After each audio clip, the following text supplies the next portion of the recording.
ಅಣ್ಣ ನಮಸ್ಕಾರ, ನಿಮ್ಮ ಹೆಸರು? ಭೋಜರಾಜ್ ಅನ್ಬಿಟ್ಟು. ಯಾವ ಊರು ನಿಮ್ಮದು? ಕೋಲೂರು. ಕೋಲೂರು ಯಾವ ಕಡೆ ಹೇಳಿ? ಇಲ್ಲಿ ಕೋಲೂರು ಚನ್ನಪಟ್ಟಣದಿಂದ ಒಂದು 7-8 ಕಿಲೋಮೀಟರ್ ಮುಂದೆ ಬರುತ್ತೆ, ರೈಟ್ ಸೈಡು. ಓಕೆ. ನಮ್ಮದು ಮಂಡ್ಯ ಲಾಸ್ಟ್ ಬಾರ್ಡ್ರು. ಹಾಂ, ಇವಾಗ ಈ ಮಿಷಿನ್ ನೋಡೋದಲ್ಲ, ಹೇಗೆ ಅನ್ನಿಸ್ತು ಈ ಮಿಷಿನ್ ಬಗ್ಗೆ? ಚೆನ್ನಾಗಿದೆ. ನಾನು ರೈತನ ಮಗನೇ. ಇದ್ರಲ್ಲಿ ಯಾವುದೇ ಒಂದು ಮೋಸ ಇಲ್ಲ.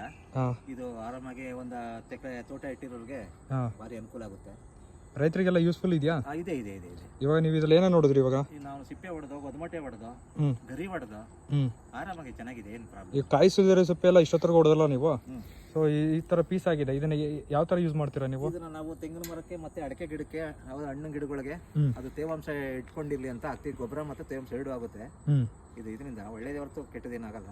ಮುಂಚೆ ಈ ಥರ ಎಲ್ಲ ಕಾಯಿಗಳೆಲ್ಲ ವೇಸ್ಟ್ ಎಲ್ಲ ಆಗ್ತಾ ಇದ್ವು. ತವ ತುಂಬ ಅಲ್ಲಿ ಹಸಿತಿದ್ದೋ, ಊಂತಿದ್ದೋ, ಅದೇನು ಕೊಳಿತಿರ್ಲಿಲ್ಲ. ಇವಾಗ ಇದು ತೇವಾಂಶ ಹಿಡಿದಿಟ್ಕೊಳ್ಳುತ್ತೆ. ಮತ್ತೆ ಇದ್ರ ಜೊತೆ ಗೊಬ್ಬರ ಮಿಕ್ಸ್ ಮಾಡಿದ್ರೆ ತಿಂಗಳಾರು ಗಟ್ಟಲೆ ಈ ತರ ಪವರ್ ರೈಡ್ ಮಾಡುತ್ತೆ. ರೈತರಿಗೆಲ್ಲ ಯೂಸ್ಫುಲ್ ಇದೆಯಾ? ಫೈನ್ ಇದೆ, ಏನೇನೇ ತೊಂದರೆ. ನಾನೊಬ್ಬ ರೈತನ ಮಗನಾಗ ಹೇಳ್ತಾ ಇರೋದು ಇದು. ಇದೇನು ಮೋಸ್ತಿನ ನಡೀತಾ ಇಲ್ಲ. ಇದು ನಿಮ್ಮ ಅಡ್ವರ್ಟೈಸ್ಗೆ ಅಂತೇನಲ್ಲ, ಇದು ಚೆನ್ನಾಗಿದೆ. ಓಕೆನಾ, ಥ್ಯಾಂಕ್ ಯು.